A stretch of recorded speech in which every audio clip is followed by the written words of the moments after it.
Lucy and Georgia is 21. Oh, we gotta give Stephanie. Stephanie, come on.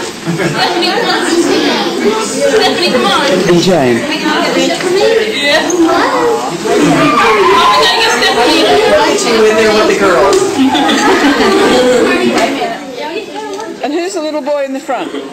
That's Evan. That's Evan. Hello, Evan. Evan likes girls. Hi, big boy. Already made a good freeway. All right. All right, thank you. All right, goodbye. Oh, Rachel wants to talk to you. Okay, we just have bye. Let me get on that. He loves me. Could I leave this with you? Hi, guys. How's it going? Kelsey, have you got a smile for me? How's it going?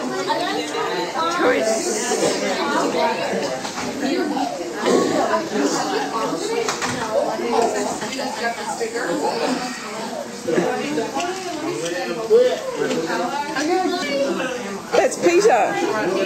He's from Minnesota. How old are you, Peter? 5. And there's Rachel on the telephone. You're on my camera. And you're 6. Wow, you're getting big. Okay, it's true. This is what you want to go get. Oh, look at there's another camera over Thursday. Johnny will give him up.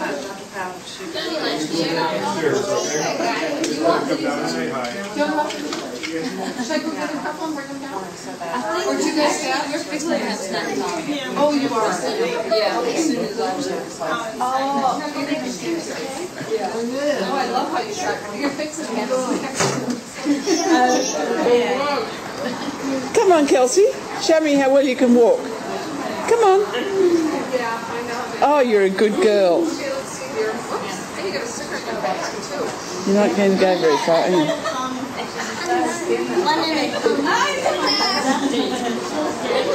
Stephanie? A different Stephanie? Peter. Oh, I was just going to tell her. Lisa went down. How are you?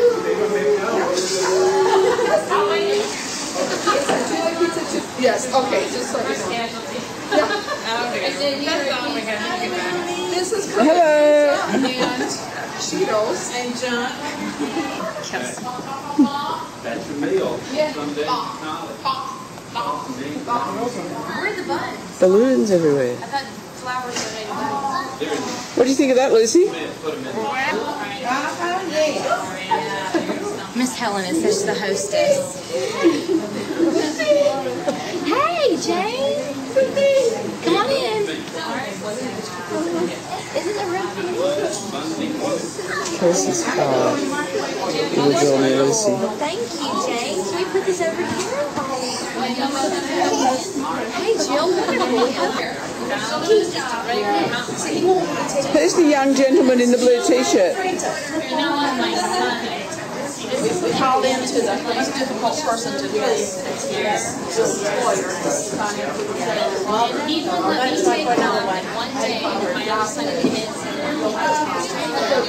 No, you can't. After all his surgeries and everything, you don't even think about taking those up.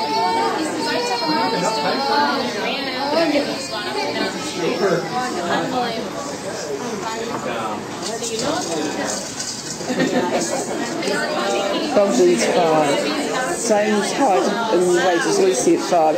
You're doing beautifully. And that you got a big smile.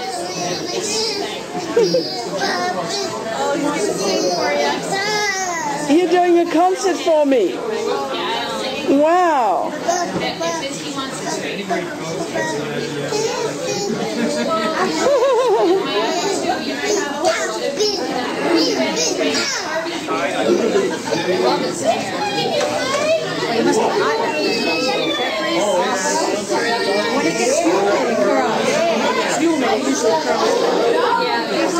Lucy, are you going to go over and see him?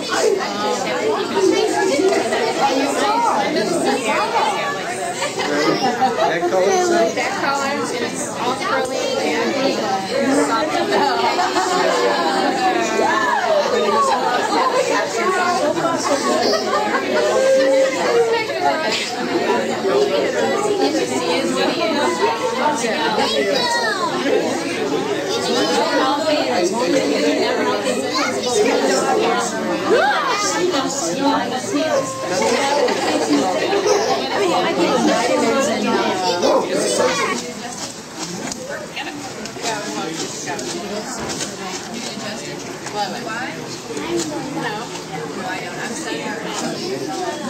Really, the places around Boston. And this side in New York, another time, and this.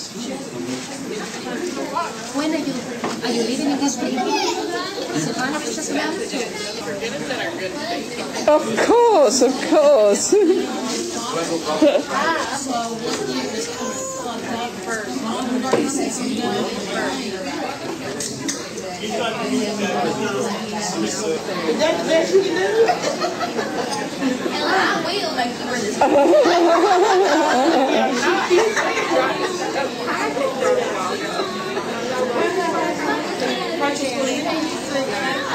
Oh, hi Rachel.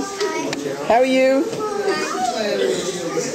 You're the young lady that's 6, aren't you?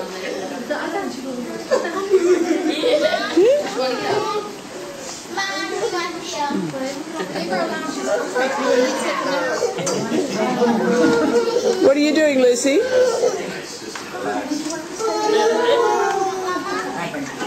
Are you having fun?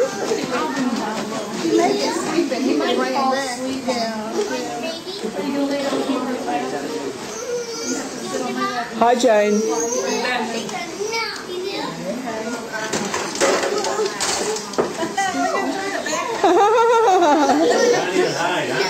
Oh, see, that's good. This is what I wanted to do. See kids moving. Oh. Sibling rivalry. Yes. Little Pinky Pinky?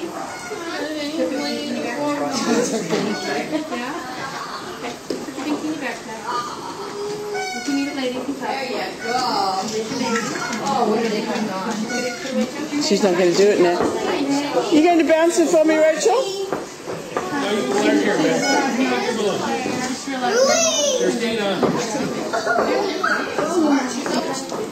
This is Pete and Claire.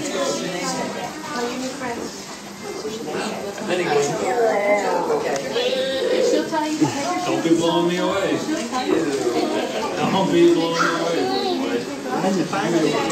How old are you, Claire? She's gone.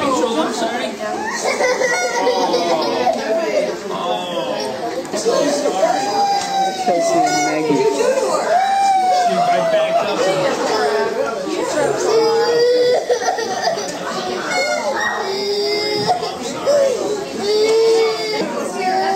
Yes, you're on the camera.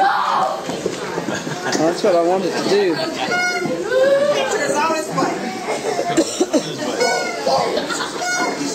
Jeff in the striped shirt, Victor in the coloured one. Jeff's 11, isn't he?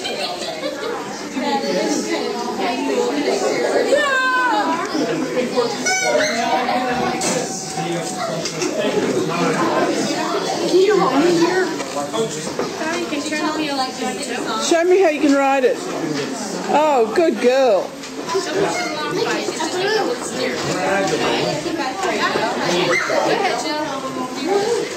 Lisa's 3.5.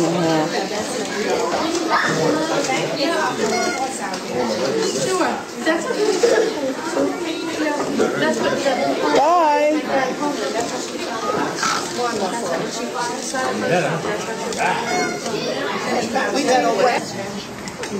Intention being very high.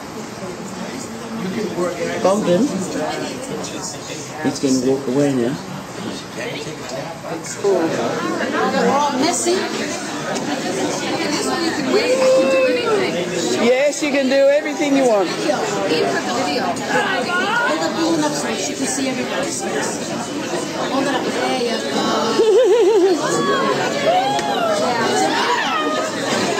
Kind of waiting for the to figure out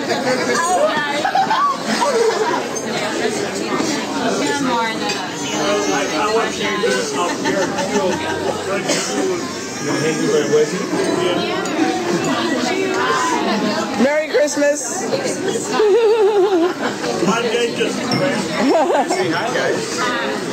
Hi, guys. Hi, guys.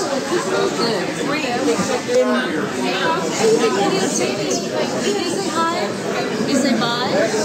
Bye-bye. I'm trying to hold it steady.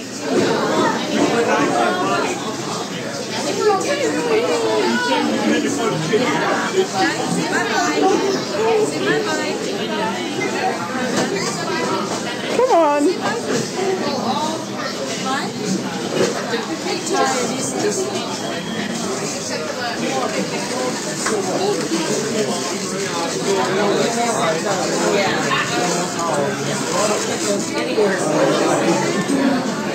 Hi, Jane.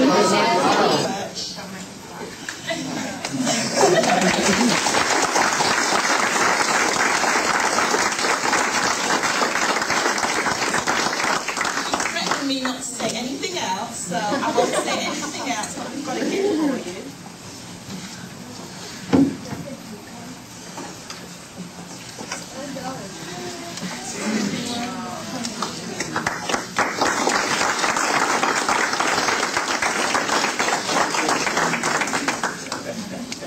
Thank you, guys. Thank you. I have to hear people. They know who they are, don't they? I thank y'all. I don't want anybody to go home. I've got a little attached. And my heart, I cry real easy. Anyway, you've met all these guys. I think most of you have. Dr. Crowd, Dr. Rutledge, and you don't have your name tag on, don't remember. Because I'm nervous. Gupta. I never knew how to say it. Dr. Gesser, Dr. Rothkow, and Dr. Grosfield. And I don't know who wants the microphone first.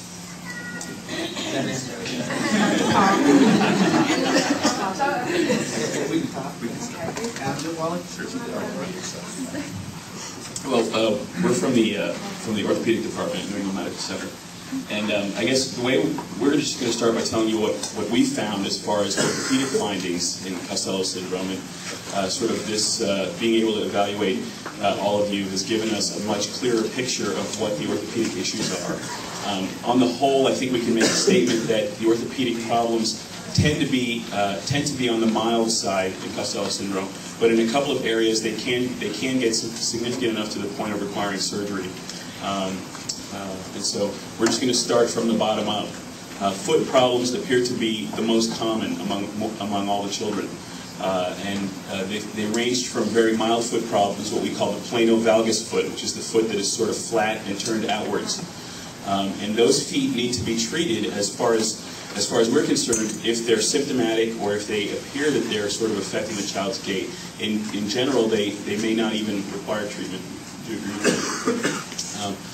The other end of the spectrum is what's called the congenital vertical talus, which is one of the bones in the foot that is turned about 90 degrees in the wrong direction. So it's pointing straight down. It makes the foot appear like a rocker bottom. And those feet, as far as we know from orthopedic surgery, it's a very rare bony abnormality. But when it does occur, the traditional teaching is that those feet need to have surgery. Whether or not that's true, we're really going to have to go back and take a closer look to decide whether all of those feet need to be operated on. But I think that that's probably a pretty safe statement at this point, that all congenital vertical talus feet need to have surgery. Moving sort of just going from feet to gait. We're not gait experts, but what we did notice about gait is just the way that the children walk. What we did notice about the gait in Costello syndrome is that a lot of the children do tend to have a characteristic gait. We sort of see gait patterns when they walk, and a lot of them tend to walk with a little bit of a wide-based gait. It's a little bit of a stiff-legged gait, and part of the problems we think are, one, that they can't adequately push off with their foot. If you notice the way that they take a step, their foot tends to remain relatively flat as they're taking their steps, and then maybe part of the reason that they don't run very often. The other problem is that their hamstrings may be a little bit tight, and we noticed that actually in most of the children is that they do have a little bit of tight hamstrings. What to do about that? I don't know. Yeah, there's as I told a number of people yesterday, bracing and surgery, they're all sometimes required. Bracing if I didn't say it to you, is the way I look at bracing, and I'm not sure everyone shares my opinion, is I look at them like I look at eyeglasses. Is that, you know, when I wear eyeglasses, I can see better, so I wear them, but they don't permanently affect my vision. Braces, the way I see them, is that if they make your child walk better, you use them. If they stop making them walk better, you don't use them, because they aren't affecting any permanent change, with the exception of maintaining stretched out heel cords. If the issue is tight heel cords, then the braces or night casts, they're bivalved and you put on only at night, can help maintain the stretch in the heel cords, provide a very passive, long-lasting stretch there. The other issue I think with gait is the foot clearance. Because of the tight heel cords, when we usually walk, we dorsiflex or bring the foot up in order to clear the ground. And what these kids are doing is they're lifting their feet a little bit higher, and they're also raising their center of gravity when they walk. So ordinarily the way the gait is supposed to work is the lower extremities coordinate so that your shoulder, your center of gravity, remains essentially constant, or very small, what's called a sinusoidal variation, you know, around an axis. Now, when you don't have that, you tend to walk like this, and that's not a very efficient way to go. And so it's an inefficient, essentially a less efficient way to walk. But the flip side of that is, if you're considering surgery to improve that, it's hard to make someone who's not symptomatic better with an operation. And I think that's, you know, they're getting around okay, and you can certainly make them get around a lot worse. Well, you probably can't make them get around all that much better. So if someone's suggesting surgery because I think it'll make him a more efficient walker, you know, ask someone else, get a second opinion, because it may be indicated, but you know, there's nothing you can't make worse with an operation, is what I always like to tell patients. So you have to keep that in mind. Moving on to the hips, looking at the reports in the literature and among the children that we saw, you're starting to ride out of the joint, or in some cases coming all the way out of the joint. And the thing to really keep in mind is that that's just something that needs to be screened for in the kids, and as long as the physicians that are evaluating your children feel that that's not happening, then it's probably fine to just keep watching it. The other thing to know is that of the ones that did require surgery, they seem to be very recalcitrant to treatment. They actually tended to recur in 2 out of the 3 patients that we saw, and so it's a sort of a troublesome problem that needs to be kept in mind. The next problems that we saw, we didn't see this in all the children, were sort of problems with the spine. And the problems with the spine come in 2 areas, and maybe I'll let you talk about this. Sure. Well, I got rid of my key too. There are 2 deformities that we saw. There are kyphosis, which is sort of a hunchback deformity, and scoliosis, which is a sagittal deformity in this sort of plane. When you're looking at me like, let's say I have an S-shaped or C-shaped curve. We found that the kyphotic deformity was a little more common. We saw a number of the kids who had a fair amount of hunchback. But I don't think anyone was operated on strictly for kyphosis, and that it seemed to not progress to the point that it was... I know of one patient that was operated on. Okay. Oh, okay.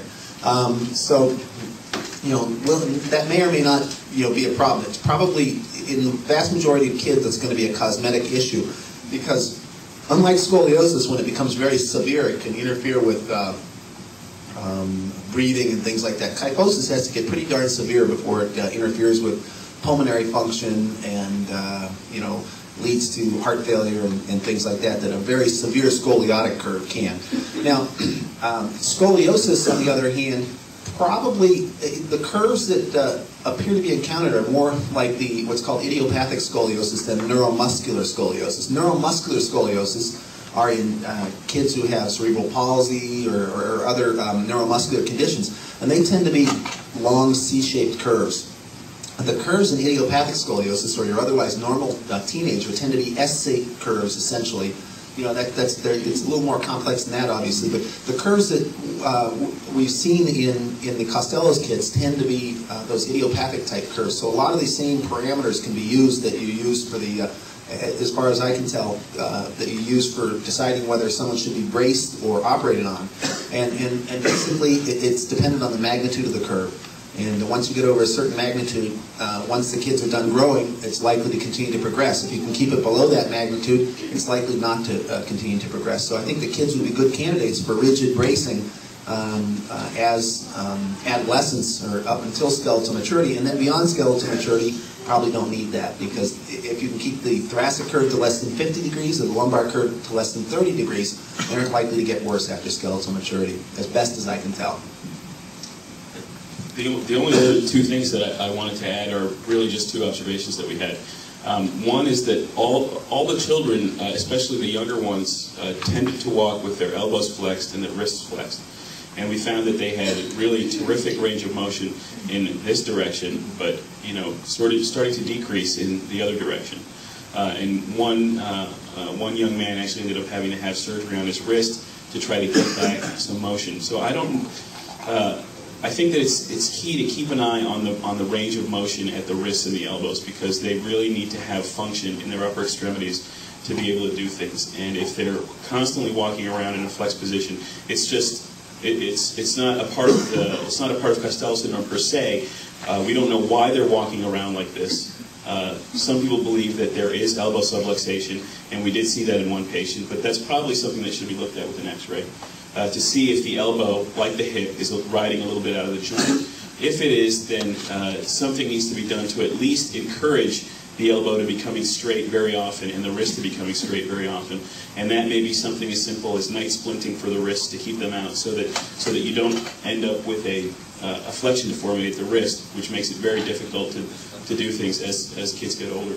Let me just, my sense was, and we have to go back through this stuff, is that, again, most of the children tended to walk like this, but when they were young, they didn't have any fixed contractures. As they got older, and it was from what we call it habitually assumed posture, they started getting tight. Things started tightening up. If I hold my arm like this for a long time, then it's sort of like if you cross your eyes, they're going to stay that way. The old wives' tale. But it seemed to be that if you bend your wrists like this all the time, they're going to stay that way. But something simple like occupational therapy intervention intermittently through school and night splinting, not every child's going to go for night splinting, and that's one thing that's certainly obvious. But if they get really tight, the other thing, and depending on what it is it tight because your biceps muscle is tight, or your wrist flexors are tight? These are the sorts of things that may respond to Botox injection and short periods of splinting and things like that. But it's going to have to be on a very individualized basis, and I can't say that I'm recommending that in all aspects. And lastly, one thing that we had a great dinner last night. Not only was it good, and someone else picked up the tab, but it was very informative, sharing a lot of information. And we're just a bunch of boneheads. But one thing that we noticed was that's those of us right here. These guys are, we made a weird an observation. I don't know if it's true or not, but we found that the kinkier the hair, the curlier the hair, the more involved the kids were, is what we thought. The kids who had smoother hair seemed to be a little less involved, and that may not be right. It may be right. And secondly, we saw that we felt that the girls had slightly kinkier hair than the boys, and we don't know what to make of that either. And we don't even know whether it's true or not. We just mention it in passing, and as part of our observations, and certainly had not a lot to do with bone, but that's pretty much so far what we've been able to synthesize from what we saw yesterday. Thank you. I'm a senior pediatric cardiology fellow from the University of California at San Diego. And my general interest is in trying to learn genetic causes of congenital heart defects and heart disease in general. So let me preface this by saying I had never seen a child with Costello syndrome until yesterday, so I'm on a very steep learning curve also. But it was a very rewarding experience. And I did review the paucity of literature about heart involvement in children with Costello syndrome. And there were some concerning things, and which sort of set the stage for what I wanted to learn. I'm not even worrying about the genetics right now. We just have to find out what really are the heart problems in these children. And the most concerning thing was there was one review paper that looked at 30 children with Costello syndrome from the previous literature. I think they had one case themselves. And out of those 30 children, 60% had some type of heart involvement. And the most common types of involvement were a few different things. One is the so-called hypertrophic cardiomyopathy. Arrhythmias were also pretty common. And then a little bit less common were some structural heart defects that we see fairly commonly in the general pediatric population, like so-called hole in the heart, either an atrial or ventricular septal defect. But the most concerning thing was out of these 30 children, 3 out of the 30 children died suddenly from unknown but suspected cardiac causes. And so my real aim yesterday was to try to, first of all, learn what's going on in the children here. And what we really would like to be able to share with you to learn is to try to predict which children are at risk for sudden cardiac death. Because there are things that we can do, we hope to make a difference. But at the same time, those treatments have risks of their own, so we don't want to just knee-jerkingly treat everybody, because we could do more harm than good in some cases. So yesterday I performed 13 evaluations, and that consisted of obtaining a history, doing a physical exam, and then we did the electrocardiogram to look at the electrical patterns of the heart, and then we did the ultrasound, the echocardiogram, to look at the structure and the function of the heart. And we knew coming in, out of the 13 children, there were 2 children that were known to have heart disease. And both of those children had the hypertrophic cardiomyopathy. And what that is a thickening of the muscle, an abnormal growth of the heart muscle. And that puts children at risk for sudden death and other complications. So sure enough, we also confirmed the findings of those 2 children that they had pretty marked and severe forms of hypertrophic cardiomyopathy. Interestingly, we saw about 3 or 4 other children that were sort of borderline, in the sense that they had what appeared to be either the upper end of normal or maybe mild thickening of the heart muscle. And I'll be honest with you, I don't know really at this point the significance of that. I have to preface this by saying, because I'm looking forward, I may tend to overcall it, and this may turn out to be completely benign. But the thing I'm most concerned about, and what I really want to know in the future, is it possible that this mild thickening now may actually progress into something that's really pathological? And the hallmark of hypertrophic cardiomyopathy is that it's a progressive disease. It's variable. Some children are born with severe thickening already and need interventions right away, whereas other children don't even develop it until later on in life, maybe into early adulthood. And the other thing that's important to point out is that you wouldn't necessarily appreciate it just from a physical exam. So the crucial way to diagnose hypertrophic cardiomyopathy is by the echocardiogram. There's no other way. So having said that, again, the findings, 2 with severe hypertrophic cardiomyopathy, 3 with this sort of intermediate borderline thickening that I don't know what that really means at this point. We didn't see any other structural heart defects, interestingly enough, even though those were reported in the previous literature, but it's only 13 kids. So, although the child from Italy, who obviously wasn't here, did have a history of obstruction on the other side of the heart, the pulmonary valve side, the right side of the heart. The EKG enables us to look to see if there are any arrhythmias happening at that point in time. Arrhythmias tend to come and go. We did not see any arrhythmias at the time of the EKG yesterday, and there wasn't any evidence of previous arrhythmias, but that you can miss that. And so actually the best way to study that is to do sort of a more long-term study, and there are various ways to pursue that. So my recommendation at this point is a few things. One, we're still learning, and I tend to be very conservative in the sense that I don't want to take chances. And so until we learn more, I hope maybe 5 years from now I could say, if I saw your kid today and did these studies, I can with confidence be able to tell you whether or not you're going to be at risk for any development of problems. I don't have that information yet. So the best thing to do is to be conservative and to follow your children carefully. And in general, well, specifically what I would recommend, don't quote me on this necessarily. But they're taping you. There aren't any lawyers in the room. Can you all sign a waiver? What I would recommend, regardless of what your child's findings were, is at a minimum annual examinations by a pediatric cardiologist. And ideally that should consist of an physical exam and history, of course, and then an echocardiogram, an EKG, and a Holter monitor where they do sort of a continuous EKG monitoring for a 24-hour period. Another thing to point out, as I mentioned, this issue of the progressiveness of the heart disease, and this study that I referred to, the oldest child diagnosed with heart disease wasn't found to happen until he was 20 years old. So I'm not trying to scare you, but at the same time I am trying to instill in you a sense of concern about this. Lastly, I will come back to the fact that my interests are in genetic causes of heart defects.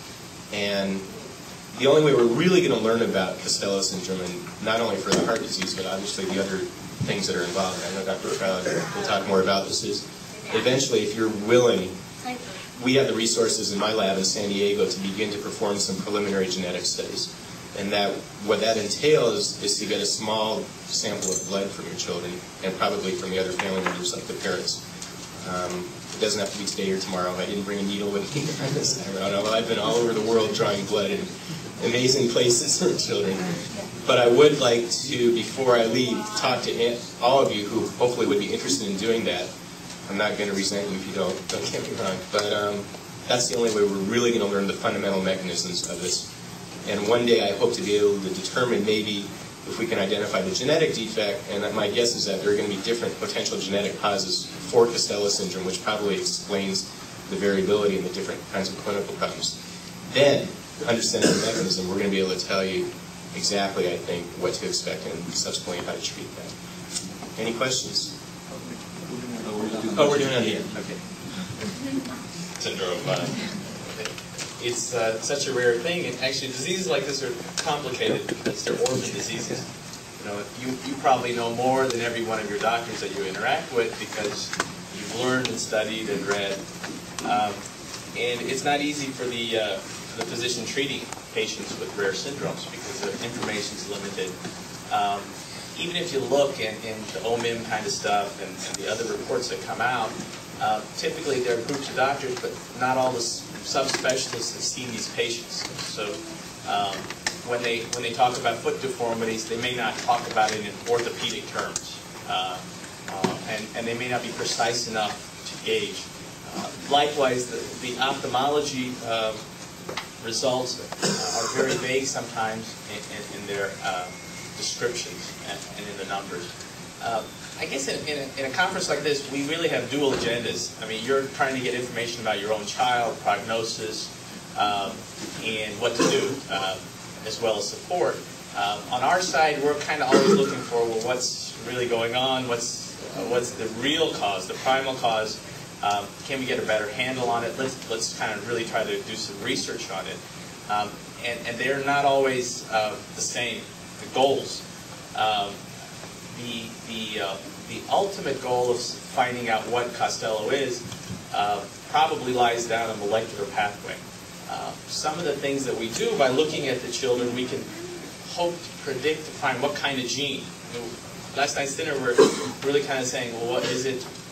Is it a growth factor? Is that what's going on with the skin and the skeletal changes?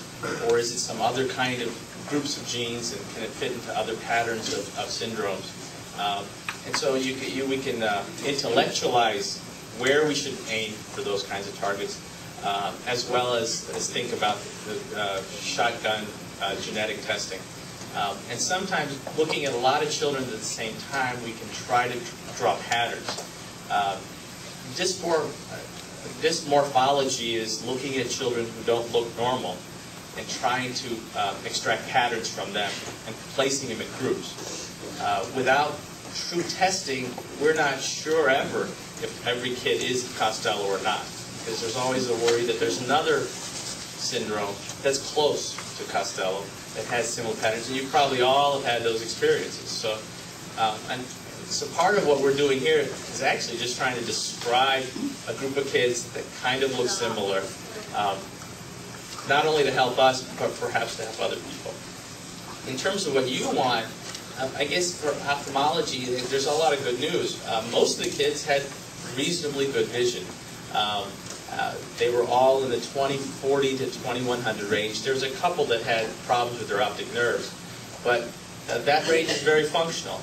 They don't need a lot of special extra help in that sense, and it looked like they were stable throughout their lives. So they could read, they could do all the functional activities, and that's probably the best news of all. The only thing that came out was many people were myopic or nearsighted, and when they're young, that's okay. A child's world is close anyway, and so I don't think you have to worry too much. As they get older, it becomes easier to take them to the eye doctor. Whether you need a specialized pediatric ophthalmologist or some eye doctor that you feel comfortable with, I think that's fine, partially because I don't think there's anything progressive that we know of yet. I did a quick quick look through all the data, and the older kids per se didn't have any more nearsightedness than the younger kids, although a few of the children had quite severe nearsightedness, which can become progressive, can become problematic. When you have multiple problems and you throw in blindness, it becomes really devastating for the family. It's hard enough, and you throw in blindness, and it really becomes a great burden. So we had a discussion with a few of the patients that if you get to that point, perhaps before it becomes completely blind, you may have to teach Braille and some other kinds of ways of handling the impairment prior to the complete blindness. But again, overall, I don't think that's really the issues.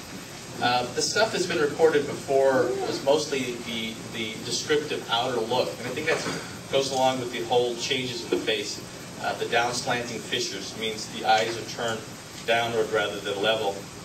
And part of the thing I feel is that kids change. They change from when they're very young to older, and that may change as well. The younger kids may have more of the down slanting, and as they get older, it may change. People have heard of epicanthal folds. They're folds of skin that are on the inside around the nose. They can simulate people with crossed eyes. So some of these kids may be straight and they look quite cross. To make it more complicated, they are crossed in a large percentage of the kids. Some of the kids had surgery already, and others did not. I think that, again, is an individualized basis with your doctor, and most pediatric ophthalmologists should be able to handle whether or not the surgery is indicated. I don't think they're at any particular risk for anesthesia risk. I don't think so. It's not been reported, right? Other than the cardiac stuff, right? I think a couple of kids have had problems with that. I don't know exactly what the problem is.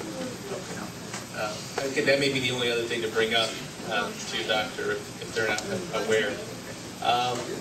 One thing I noticed that wasn't talked about is the prominent eyelashes. A lot of these kids have really beautiful eyelashes, very curled, and some of them were touching and rubbing the glasses. You know, they were so long. And I think that goes along with the whole hair picture, whether there's some sort of structural change in the hair protein that's causing all of this, and even the bushy eyebrows, which are quite common. A lot of kids had tearing, which probably, again, goes along with just the growth of the face, the eyes draining to the nose. Some people talked about how they're all congested in their nose, and that may have been actually with the tearing, some sort of abnormal. I want to get you an idea of why we ask a lot of these questions. It's not necessarily makes a difference to you, but may spur us to think about exactly when these events are taking place.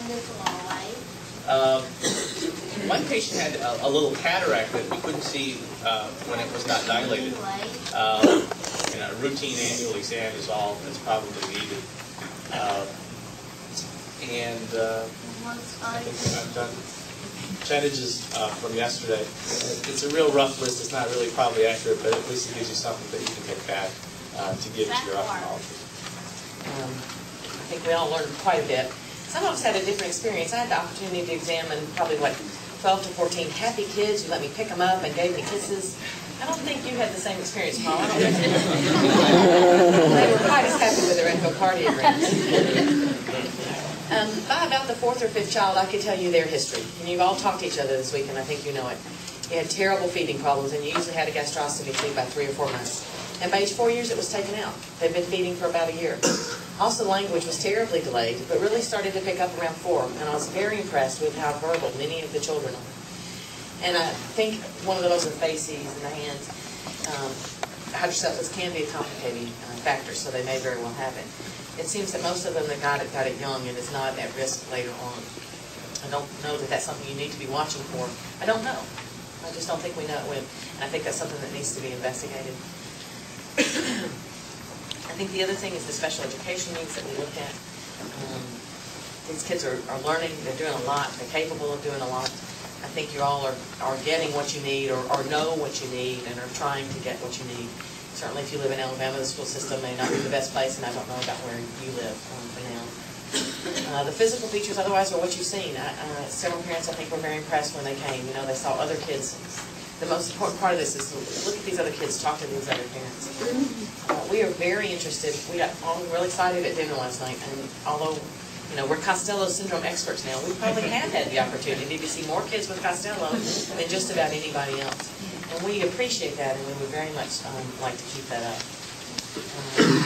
That's from my standpoint. And again, I want to thank you all, and I think I have another opportunity to do that. I wanted to take a minute, though, before we go too far into the genetics story, to just flash through a couple of slides, because I think sometimes a picture will help me get the image across a little bit better. And there is a, yes, I want to overdo this. I'm actually impressed. You know, to actually have 6 physicians and only 1 carrying slides, you've done well. Most of us can't talk at all without the slide clicker in the hand. Can you go ahead and turn it on? There you go.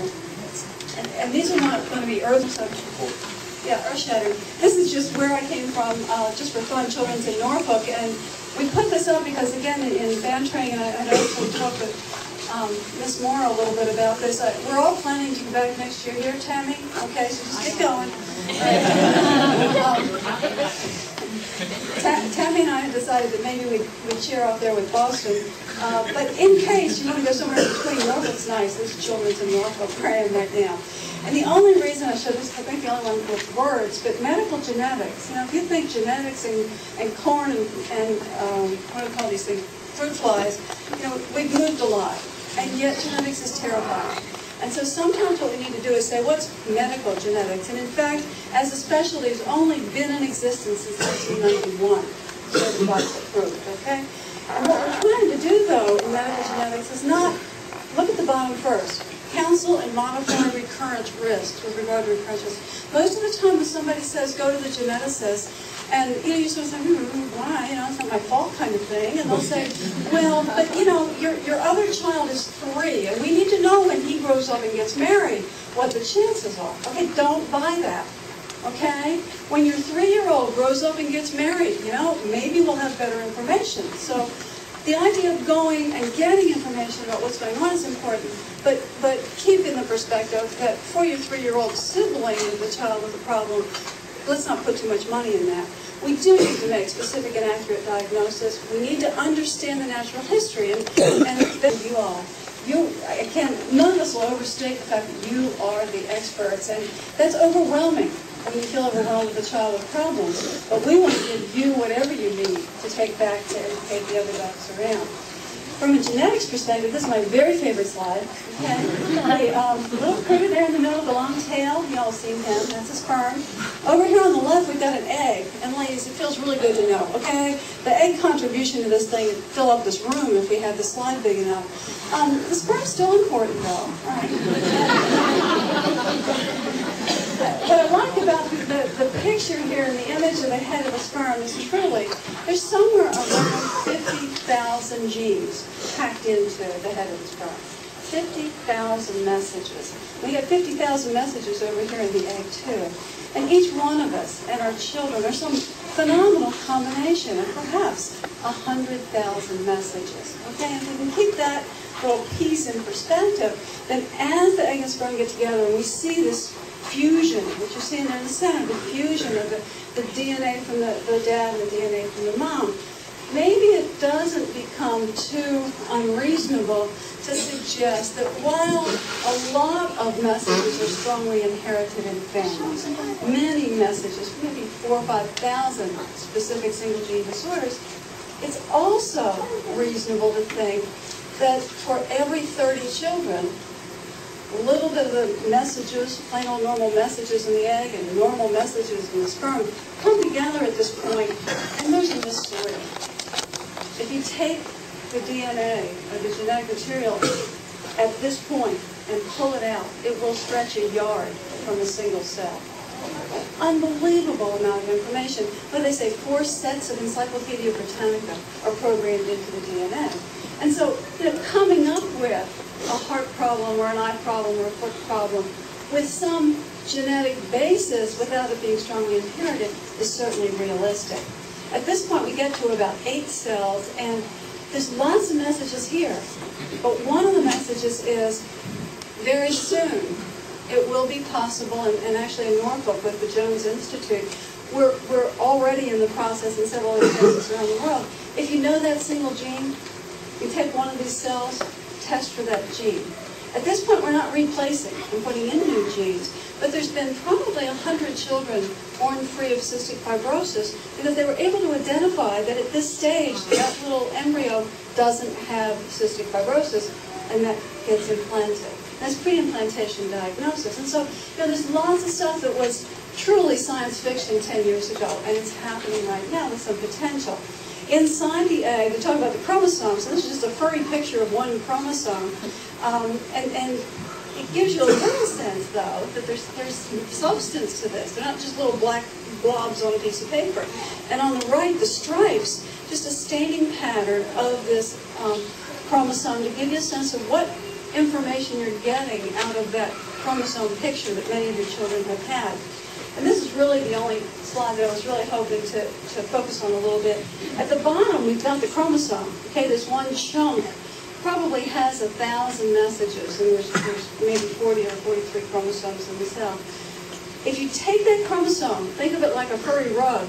Your cat pulls on that thread and pull it out, and what you're seeing in the red circle is the string that when you uncoil it up at the top becomes the message that is the DNA.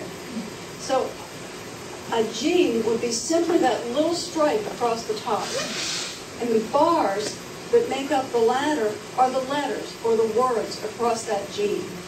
And so when we're talking genes, we're really talking thousands of these messages that are lined up along the chunks of material called the chromosomes. And as you work with your physicians and your docs and your geneticists, and we will come up with some new ideas, whether it's through a research study or whether it's because it's research thoughts today are clinically applicable tomorrow. You'll hear stories about different ways that they'll be testing genes, fish testing and chromosome testing, and be aware. Family history is important, okay? I love Gary Larson. Mrs. Dirk brings his family tree to class, and we start there with me and my sister, and we got Uncle Andy. You notice Uncle Andy has a tail there? We got Grandpa, and what was that, Uncle Bob? Somebody got soaked into the tar pit. We didn't have an opportunity yesterday. There was just too much going on to look truly at your family's histories. There's a really good sense right now that Costello Syndrome is not autosomal recessive, even though if you look at OMIM, the Bible of genetics, it's got a little asterisk beside this fact that it's autosomal recessive. Read the fine print and they disclaimer the whole thing. Some of you have been led to believe, and I cannot tell you that there is not a 25% recurrence. You see all those negatives? I can't tell you that there is not a 25% recurrence. There could be. But your children are beginning to tell us that maybe we better rethink this. Maybe there's ways that we can look at the family history, get a sense of those other 10 or 15,000 genes that are playing in on how your child's looking, sort through those, and get down to the essence of what might be truly going on that's causing the problem that we're calling Costello Syndrome. You see the family tree, and the only reason I put this up is because when you hear the story of autosomal recessive, with regard to Costello Syndrome, particularly at the bottom picture here, all they're saying is either, and I think there's 3 reports in the literature, that there's a child has been born where there was kinship between the parents. Okay, that's it. A child has been born in Turkey, there's kinship between the parents, and the geneticists take this major leap of faith and say, therefore, it must be autosomal recessive. You can't do that, all right? We need to know what the basis of that kind of information is. And then I think there's just one article where there have been, maybe 2, it's up for grabs, but where there have been 2 children in the same family. But the problem with that is, what's really, what are our kids telling us is Costello Syndrome. Because as you read the literature, it's very, very confusing about who's really got what, and we're hoping to sort through that a little bit. Single gene, let me clarify this real quickly. There's also been a story that maybe there's a single gene that's coming about, not inherited in the family, okay? And there may be something we don't know. There may be some single gene tendencies. In the more recent article, this John Kerry's article, it says autosomal dominant. Maybe something we need to think about. But mostly, if we're talking a single gene or a structural gene causing a problem, we think about things like Marfan syndrome, Blow-Hyman, who had a cardiac problem. This is particularly pertinent with regard to Costello if the elastin, the stretchy protein stock, has anything to do with our children, because the same kind of protein that causes Marfan syndrome, tall stature, bone problems, eye problems, heart problems. Any sense what's going on here? Yeah? Okay, is an elastin gene. It's called fibrillin. Okay? Different elastin gene maybe than what's going on with our kids, and I don't even know that there is an elastin gene with our kids. But if there is, we need to keep thoughts about this autosomal dominant or single gene kind of pattern. Why Charlie Brown? Who's Charlie Brown? Dr. Gupta mentioned earlier dysmorphology, and I think that it's a disaster for the most part. I think most physicians truly don't understand how to either use it or communicate about it. But I love Charlie. Charlie, my medical students have told me over the years, has somewhere around 30 different dysmorphic features. Charlie's neat. Charlie's a little disproportionate. His head's either a little big or his body's a little bit small. He's a little sparse on the hair, guys, okay? He's got relatively shorter arms, a little bit shorter finger. I love the way he's holding his hand there, huh? Okay, maybe Charlie's trying to tell us something. And one of the main messages that Charlie's trying to tell us is, I'm a good kid, right? And that's, I think, if you know the story of Williams syndrome, another elastin gene problem, kids with heart problems and elastin problems, they've recently, as they've sorted out the whole gene region that's involved with that particular problem, have found one of the genes right nearby, the elastin gene, that's involved with visual perceptual problems. Because kids with Williams invert in a unique way their drawing and their pictures. And if we're going to ever find that I'm a nice kid gene, okay, it's in this group. So be prepared. We're going to find it. As we look more closely at kids, and for some of y'all, I sort of got out the light and we were playing fingerprints. Part of what we may be able to do to get from kids to genes and sort of bridge that gap, there's something we need to do. We can't just jump from genes to kids necessarily. Is look in the course of development. And what we're looking at here is at about 10 weeks gestation. If you look at the sole of the foot and you look at the palm of the hand, there's some unique patterns that are already developed. And on the hand there, on the left side of the screen, our right, the pads, the fetal pads are very thick around 10 weeks. And we didn't have a chance to do it, but it might make some sense somewhere along the line to go back and look at fingerprints. I would predict, based on the edema and the swelling and the pattern in the kids' hands, that we're going to see changes in the fingerprints because of persistence of some of this. We're going to see persistence of changes that were present in utero. And this is just highlighting that the pattern that's reflected in the fingerprint really depends on what the height of that fetal pad was. In conclusion, and all this is something like a 15th century print where the doc's over there on the right and the man and wife are here trying to decide whether what he's telling them has anything to do with reality and whether they ought to buy whatever it is he's selling. I sort of end with a note of skepticism for what I particularly have to say. We're making up stories right now. We don't have the facts. And as long as y'all are with us making up the stories, we're okay, right? Because eventually we'll get some facts that make some sense. But keep in perspective that these are stories, these are hypotheses, these are ways to try and understand our kids, and we don't know what the truth is right now. But thank you very, very much. On paper and ready to, let us know what exactly you found with the children. Is that something that you're offering to do? We'd be happy to send you, what we would like to do. Some of you heard this story, but I'm pretty loud. I know it means I've spoken. I learned about Costello from reading an article in a journal. And that's what we want to do. We want to put this information out there for other people to read. It's fine for us to know, but if we don't share that. So we'd like to write this up. We'd like to write it up for our medical journal. And we'd certainly be happy to share that with you. I think we've had a better description of the cardiac, orthopedic, ophthalmologic findings than you're going to find in any article about Costello syndrome. What a unique opportunity, and we want to share it. And I think, we would be happy to. Who runs the website? Yeah. Was that reasonable? Yeah. Then that way you guys. Don't expect it. I mean, it's going to be a while. In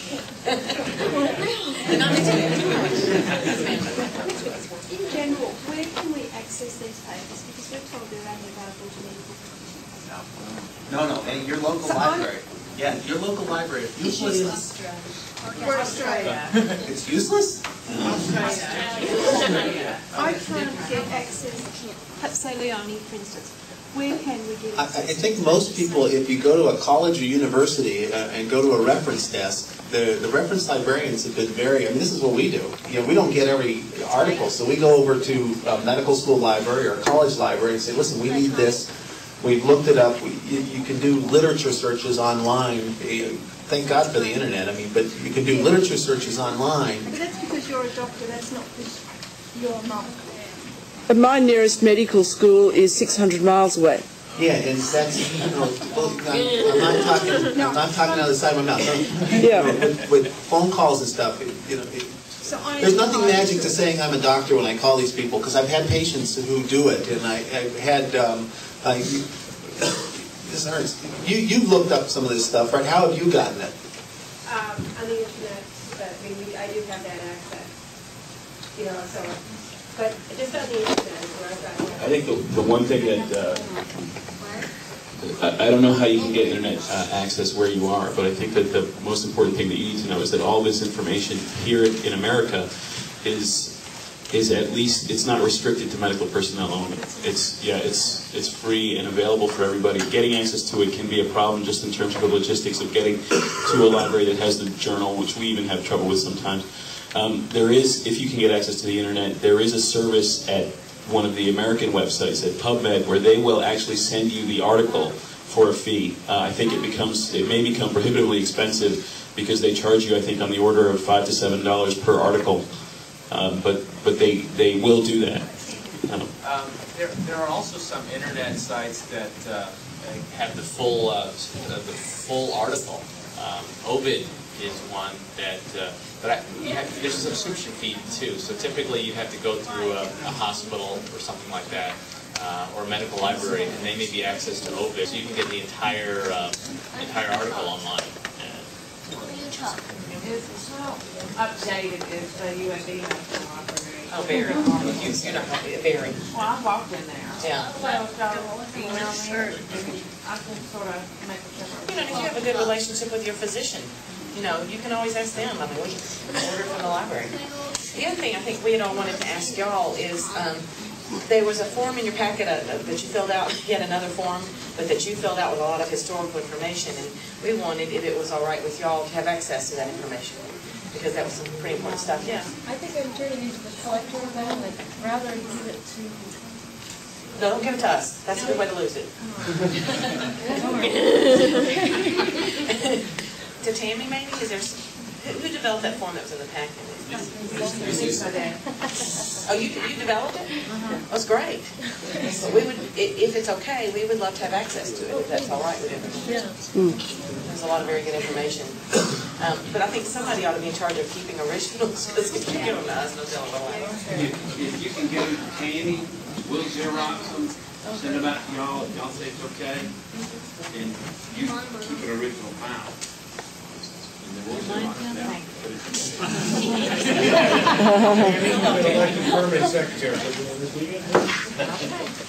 other thing I wanted to say is, I've worked with CRS here a long time. I'm an Alabama native, and I'm sorry y'all came when you had to eat so much pollen this week, but I can't say enough how, and Tammy I think feels the same what CRS has done for this conference. Their enthusiasm, they're just, and this is not, they're just doing this out of the good, Randy and Paul and Sharon, out of the goodness of their heart, and they've gotten so involved with this, and I really think we should give them a round of applause as well. That I forgot to mention, and I'm wondering if there's some way that we could generate, when you notice a small pattern, to ask the rest of us, so that we could fill in the gaps. And you know, I think it becomes difficult when you aren't physically with the person. Doctors are skeptics, and you know, we have to see it to believe it, kind of thing. We don't trust anybody else, and it's for good cause because of experiential things in the past. So, in some senses, things get in the books, and we don't believe everything we read, and neither does anyone else. So. I think more so is possibly the, you know, if this continues to keep going in the future, and not maybe every year, maybe every other year or something like that, on an ongoing basis, maybe in a less condensed fashion to see the kids and track them over time, so that I think to see a pattern, maybe the next time we can be more in depth about a certain aspect. And as you guys each know each other and you say, well, you know, we're all noticing this, could you guys address that? I mean, it could be more free-flowing than that. But I'm not sure on an ongoing fashion, like for email, I think that kind of stuff doesn't play out very well, at least is how I approach it. I don't know if any of you...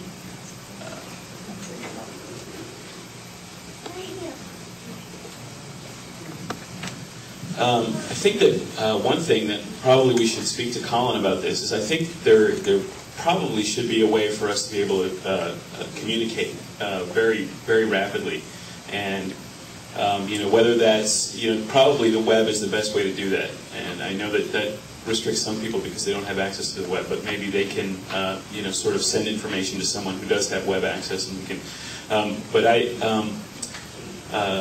You know, I know a fair amount about the web and that kind of stuff, but we probably need somebody who's dedicated to the page and to sort of, you know, it's not technologically that difficult, I think, to be able to send out an email to multiple people if there's a mailing list, which you already have. Or even, you know, maybe perhaps we could do it so that your doctor could contact us through the web, and we could carry on a discussion that way. I mean, that potentially may be a better way of doing it. So that, the doctor's mailing list. Yeah, that's actually like a pretty good idea. Physicians who are taking care of kids with Costello syndrome could be on it. Because I know that all of us would be receptive to that.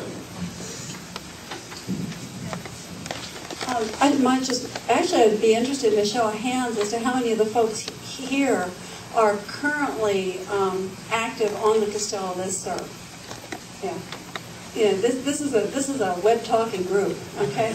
And so I guess part of it would be to ask your permission for all of us to at least listen in. I think you all realize that the constraints that we're all under simply by sitting in a medical center, there's an awful lot of things that simply can't communicate, you know, especially in that kind of forum. But if you would like us to be involved, that's one way for us to be aware of some of your concerns. But I really think it's going to be through Colin and a spot where you just click here and find out what your local, probably, you're not local, I feel like you guys live here. I don't know,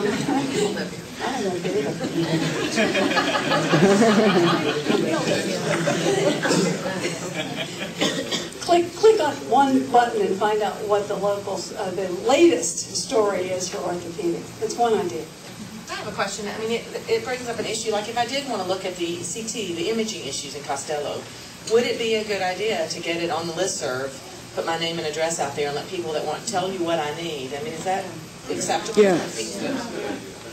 I would suggest that maybe if it's okay with all of the doctors that were involved, I'd like to be able to get a way for our physicians, you know, hand it out to them and say, listen, these guys are the ones who wrote the study. I'd like you to discuss this with them. You know, if we can have our doctors get in touch with all of you, I think that might be helpful to you and certainly helpful to us. Don't all on Monday. But I think that would probably be a really efficient thing to do. I think that'd be fun with us. We don't mind talking to your physicians, you know. But we just need that information from you is how to get hold of you. And that can be done later on through the web. That's easy. Right. Maybe Tammy can just put you have all our email addresses, right? You can put that, put us in the list. Something Getting a lot of work out of me.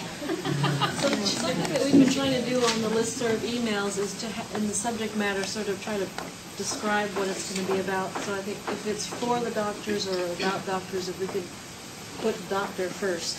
And that way you don't have to go through all our chit-chat as well. Actually, I think it may be, that's exactly it. I think, it's your listserv, and actually, I don't think I'd join your listserv. I'd rather have it that if you want to contact me, because that really is, there's mountains of email coming all the time, and I'd rather do it that way. It would be nice to maybe reach a group consensus on something on the listserv and decide this is something the whole group feels like we need to look at, and then sort of, Because I've seen some of the listserv, and it's nice. I've been forwarded, some people have had nystagmus, delayed visual, and that's nice. You guys do communicate and coordinate, and it does help push those issues out. Clearly, it's an activist group, and that's, it's your agenda. We're responding to stuff. How many people do you think are on the listserv? About 45, I think. Yeah. Or something in there. Oh no, not that's only the no. That's the whole lot. Yeah. So I think it's like 30.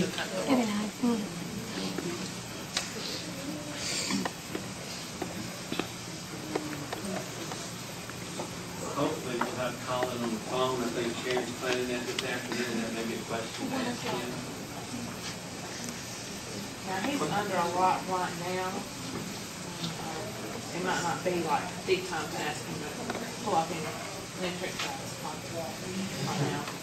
Might give him a little bit of time. I think Jenny and I are both involved with a lot of rare diseases, and other folks are too, but this is so important what y'all have done and what Tammy has done, because nobody cares about kids with Costello like y'all do. Right. And it's never going to be organized as you do. So I really hope, we all hope that if we get to do this again, that we'll be a little bit more organized than we were yesterday. And that's part of our fault. We didn't know what all we need to look at. We know so much more now about what we need to look at. And you need to keep this up. I mean, this is so important. I can't tell you the stuff that's come from Parents Group in terms of research funds, finding genes. It's just amazing. And it's going to come from y'all if it's going to come. And it's just so incredible what this can do. So we hope to be invited back, and we hope that this is done again. I don't know if everybody agree with that. I hope. What kind of time frame would you think would be appropriate for getting together again? We kind of said 2 years. Yeah, we sort of talked about that briefly last night. We didn't know if it would be better to have an academic meeting every few years with a family gathering, every year, depending. Obviously, I know you guys want to get together, but we maybe need a little time to regroup and to make sure that the next time we come that we can get even more valuable information. And maybe the setting might be in a place where we have, for us, X-ray facilities. How we voted on Hawaii. Well, as Australia has the highest presence here, we know of 7 families in Australia and 3 of them are here. So we feel that Australia should be next. That's right, yeah. I do agree with you.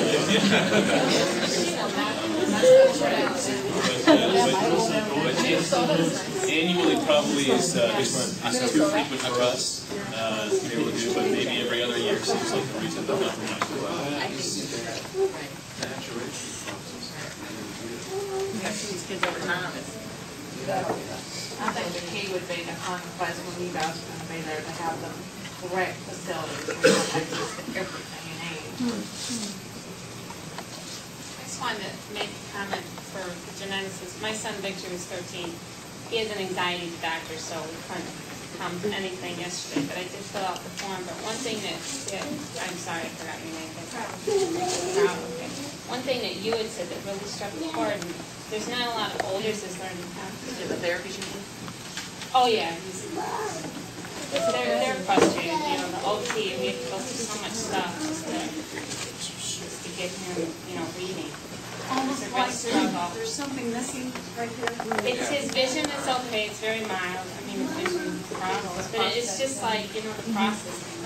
It's visual motor, and then it comes with the hand. But they have the ability. I know some of them are reading, and Victor's could be, being a more fluent reader, maybe not that difficulty. And I think he'll be able to overcome it in time. But it's been a very long road. That brings up another aspect. Dr. Pratt referred to Williams syndrome, and there's been a lot of data, actually, where Dr. Russell does about the specific neurocognitive profile in Williams syndrome. And I think, gosh, that's a whole other area to study in your children. Do they have general global delays, or do they have a specific profile that would help you to say, okay, this is how I'm going to address these, this is what I could expect, and this is what I cannot expect. That's, gosh, I mean, every time one else says something, it brings up something else we need to look at. I was just curious, are speech patterns generally neurological? I know we've noticed that a lot of the children do the same thing. As they get older, they tend to repeat. They seem to draw on what they know, and they know they're supposed to say something, so they'll just say whatever comes out. We hadn't realized until recently on the web that everybody's kids do this. I thought it was just my kids. They thought it was their kids. And is that something neurological? I think that's part of the neurocognitive profile trauma. If we could get a good pediatric neuropsychologist in the future to look at these kids, somebody that, either 2 or 3 people, I mean, it's hard because you're all over the place in terms of geographically, but somebody that's trained in looking at children with disabilities to do this testing and see, is there a specific profile? We know there's a personality, and we know these children are happy and sociable for the most part, except for the cardiologists. I'm beginning to take this very seriously. Paul, we got it after we had it. They were sick of doctors. But that's a whole other area we ought to look at, trying to look into at some point in time. So you wouldn't have any suggestions for me? Can I add something to this? I'm actually spending most of my time on another very rare syndrome that has a lot of these same general problems. And at UCSD, we've begun a formal sort of alignment with the Salk Institute. The program is called the Center for Molecular Medicine or something like that. And it would be premature for me to make any big commitment at this point, but if, in fact, the genetic studies that I hope to do on Costello syndrome pan out, that's something in the future that maybe we could even think about hosting a conference in San Diego. And the reason why I bring that up, as Lane mentioned, I think, is at Salk, probably the world's leading expert in the neuropsychological aspects of Williams syndrome is there. Her name is Dr. Ursula Bellucci. And the other syndrome that I'm studying also has some very interesting, unique behavioral features. Parents refer to their child as having the happy gene. And there's probably more than one happy gene out there. And from what I'm hearing, maybe Costello is also something similar to that. And I know, even though Ursula has devoted so much time to Williams syndrome, quite to my pleasant surprise, she's very interested in studying other syndromes that might be reminiscent with these kinds of typical behavioral neuropsychological profiles. So, actually, I think it'd be interesting just for you guys, your own experience, to read some articles on Williams syndrome. One of the recent ones was in Scientific American. They talked about the musical ability of children with Williams syndrome. To give you an idea of where we're going with that, we hope to be able to define precisely for Ursula's work the neuropsychological and cognitive aspects of whatever syndrome we're talking about. In addition to that, there is an incredible revolution on neuroimaging methods so that we can look at live brains, not autopsies, and really define some of the very specific, hopefully, patterns that, and I think I would really encourage you to follow up on Lane's proposal to send her imaging studies of your children. That's exactly what we're going to be doing with the syndrome I'm studying. And I'll put something specific out there, too. And hopefully we can define patterns, and we can correlate that, hopefully, with defining the genes. So genes, structural abnormalities or patterns, and behavioral characteristics, and I think that's pretty exciting. I guess one of my main focuses, I mean, I know you have your own agenda, but just my own, because I have an older child, is how would he learn best? Because that's like my question. And as all the babies here get older, I mean, it is a definite, how do they learn best? Are they more visual, or, I mean, what would help them learn best? It's not just that we want to find out how they... neuropsychologically endowed. Do what? I've got pediatric, is that different? Pediatric neuropsychological endowed. Coming from a reasonable person, and that should tell you how to approach your child's learning. They are scientists as well. Well, that may be what... Maybe what we need to do, though, is go from the individual neuropsych to the group pattern. And sometimes from the group pattern, you can make predictions for your child within that own individual child. So there's sort of two different perspectives. Like for the Williams syndrome, when they came up with, well, actually back with the Fragile X story, and the sensory integration stuff with Fragile X. See, we do a lot of SI, and that really seems to help. And there may be something, though, about in studying the whole group of kids that feature will really come out as important, as opposed to that feature working for your child just because he's your child. You know what I mean? There's two different groups of things. Yeah. I guess by the time all that gets together, maybe 18. I just thought maybe with some of these other syndromes, if you had any insight. We did exactly what you're doing. Yeah. It's very difficult to And give there's such a wide range. Right. That's exactly. It's difficult to give individual information on something that's a group disorder. You know, medicine is really individualized. Yeah. At the ultimate level, it's a guess applying a lot of other stuff to an individual. And none of us, you know, the ideal medicine is never to say, okay, here's the paper, this is your kid, you know, and do X. I mean, that's bad medicine, you know. And it's bad medicine. No magic solution. Darn. And what we're really trying to say, for this group,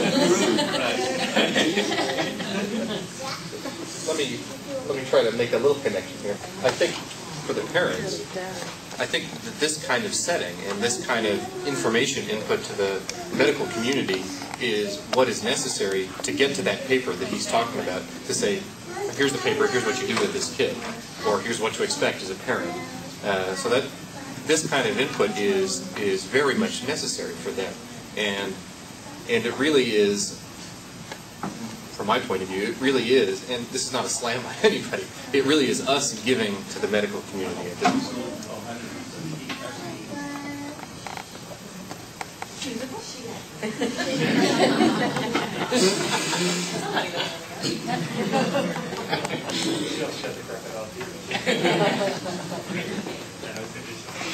I have one more question. My son is, well, I wasn't there yesterday, so I don't see a lot of them with it. He doesn't have scoliosis or he did have vertical talus. He's more involved with, and he had the surgery, and my doctor kind of came to the same conclusion as Dr. Eisenham. Well, you know, he came to the same conclusion that, pardon me? First thing to be Yeah, mom. He came to the same conclusion that, you know, no more braces, no more this. This is how he is. It's not going to change. This is as good as he's going to get. As far as the feet goes, but he does have that, you know, where he's, you know, he sits kind of like this, and it's not a hump up in here.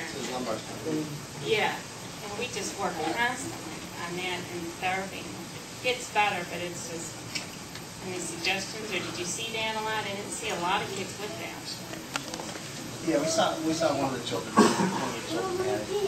This is something I see frequently in kids with myelodysplasia who have poor muscular control, motor control over the spinal muscle.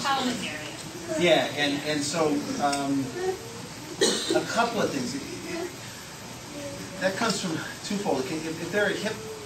If the hips are tight. Hips are tight. We always work on that. Yeah, and if you can't accommodate through your hips the sitting posture, you tend to. Well, he can. You just have to keep cueing him. Oh, you just have to keep cueing him. Yeah. You know, it's hard for him to stay. The only other thing to do would be, you know, what's called an LSO, lordosis lordosis, when he's sitting. And you know, I'm not sure how well those are tolerated in most kids. And to be honest with you, I'm not sure if it comes out. We've done the Nada chair at school. Okay.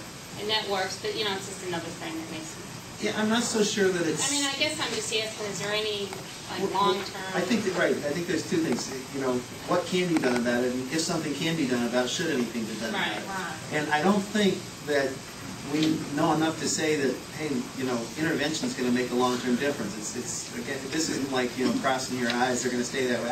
I think that if it's an intermittent thing, and most of us. Is he sitting most of the time, or? He's very mobile. Very mobile. He's one of the ones running around. Yeah, you know, the length of time spent sitting then is probably a pretty minuscule part of the day, you know, given the length of time spent sleeping or you know, just walking. Keep up with the therapy. I would just keep up with this therapy, and I don't think it's likely to become a permanent issue. Has he ever had an X-ray of his lumbar spine that shows that he's got a curve there?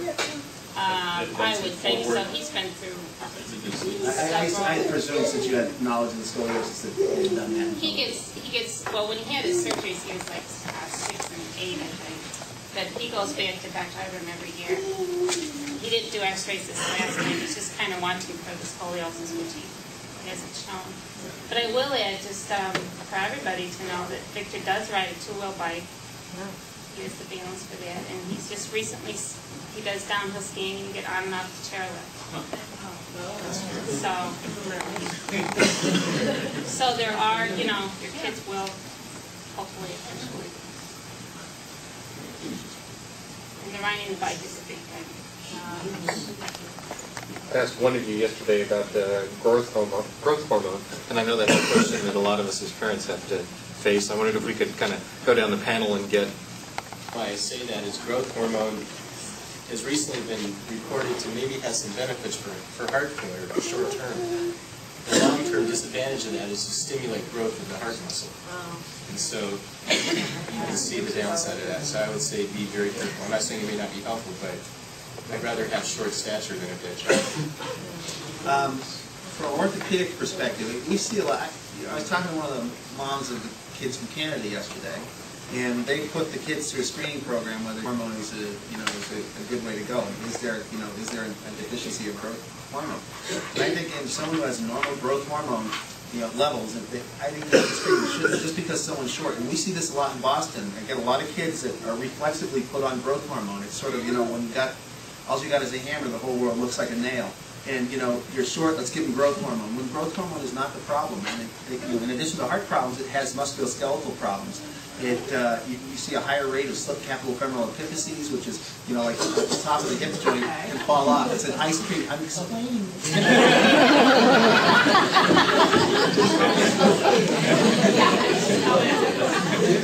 If you think of the hip joint as almost like an ice cream cone, with the ice cream being the top of the thigh bone, the femoral head, and the ice cream cone being the shaft, there's a growth plate in there that's responsible for the longitudinal growth of the upper part of the thigh bone. And what happens is the growth hormone causes that to get excessively wide and weak, and it can fall off. And then it requires an operation to get it in its position. And so, that's just one of the things. It can cause an increase in scoliosis, etc. And so, growth hormone is not a magic bullet. It's not totally benign for just those two reasons. And so, I think if you can demonstrate a deficiency in the growth hormone the child, is producing, then fine. But if not, I personally wouldn't suggest its use. I don't think there's any high efficacy. I mean, A, we don't know if it works. B, we don't know the complications. C, it doesn't work in some genetic syndromes. It's clearly proof of benefit in Turner syndrome. I don't think the Costello children I've seen are short, but not dysfunctionally short in terms of some of the dwarfism, where it really interferes with your ability to function on a daily basis. I think there's too many unanswered questions, and we would have to study it. As far as testing for growth hormone deficiency, you take any 100 kids with anything and test them randomly for growth hormone deficiency, 5 to 10% will turn out deficient. I use that to treat some of the kids that I need growth hormone for other reasons to get them approved for it. I mean, so you have to be careful just with testing, because you can find deficiency in 5% of any group of kids. Well, and actually the last word is one that's somewhat scary and somewhat sad, and that is that growth hormone will increase. If you've already got a group of cells that are thinking of becoming malignant, and you add growth hormone, the chance of increasing that malignancy is real. And I don't know of any reports. This is something we think about a lot as we start kids on growth hormone. It has been since the early 80s, when there was human growth hormone and now the synthetic form. I don't know of any reports where somebody has developed a malignancy because of the growth hormone. But if at any level part of Costello syndrome is related to growth, overgrowth, growth inhibition, growth receptors, we have several children, as you guys know, who had malignancies, and there is no way any of us would get into growth hormone with these children right now until we get a better sense of that. Something to keep in mind. Do you think that Costello will eventually be typed into the same classifications like Sanfilippo, which is one of the things that is accepting our child for A, B, C, D? Okay. The question for those of you in the back is, are there going to be types of Costello, A, B, C, and D, like with the mucopolysaccharides. Yes, and there probably will be types from a variety of different perspectives. Clinically, look around the room. We've got different things happening here. And then genetically, if we think of Williams as a form, you take a bunch of genes and you lose them. It's going to depend on what those genes are and how they're rearranged, how they're lost, or how they're duplicated. So even at a genetic level, when we've got 5 kids that all absolutely have all the same features that we want to categorize, they're going to have different genes going on. So there will be types at different levels. And I think that'll maybe begin to give us some handles. But right now it is difficult. You know, several of you asked me during the day, does my kid even have Williams? Okay? Well, where are we at? Which conference are we at?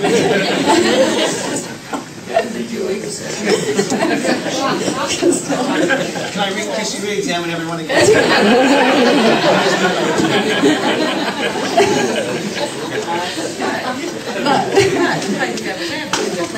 To play the devil's advocate, there's plenty of single gene disorders where kids have a great deal of variability. We do not know. The bottom line is we can speculate from now until doomsday. We don't know. Is this a single gene disorder? Is it a contiguous gene with several genes deleted? We can guess from now until doomsday about what the pathology is and what the etiology is. We do not know. You know, people in medicine talk about lumpers and splitters. Whether you split everything into categories or you lump it. You know, I'm a lumper. I think Jenny may be a splinter. I'm not sure. But neither one of us knows. So either one of us could be completely right. Now, I thought cancer existed in one child. 2. 4, aren't there? 4? Yeah. There's at least 3 reported, plus at least 1 that's not. And we may be up to 5. It's something we really need to clarify. Are they the same cancer? No, the one article, just the 99 article, highlighted, I have to go back and look. No, they're not the same, but they're embryonal cancers. You know.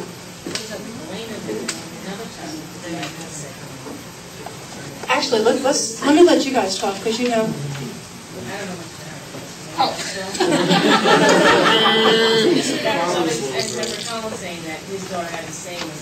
Yeah, there were 2 rhabdomyosarcomas, and then there's a neuroganglia. Oh, there's an acoustic neuroma, and then there's a neuroganglio. One of those neurology things. Yeah. So, you know, these are not your common, you know, everyday, you know, leukemia common patterns. And again, none of us are talking about things to get you scared. That's not fair, okay? But we just need to keep those kinds of things in mind so we can be aware and not give you a pathway that says you're short use those hormones out there. Are there syndromes that come into vogue within the genetic community? No. What about cells on that scale? You're it. You guys are it. Yes. Yeah. They're as you know. I think it was Lee asked yesterday. So where are we going to get the money to make this happen? Very appropriate question. From a research perspective, there's not research funds set aside for clinical studies of kids with specific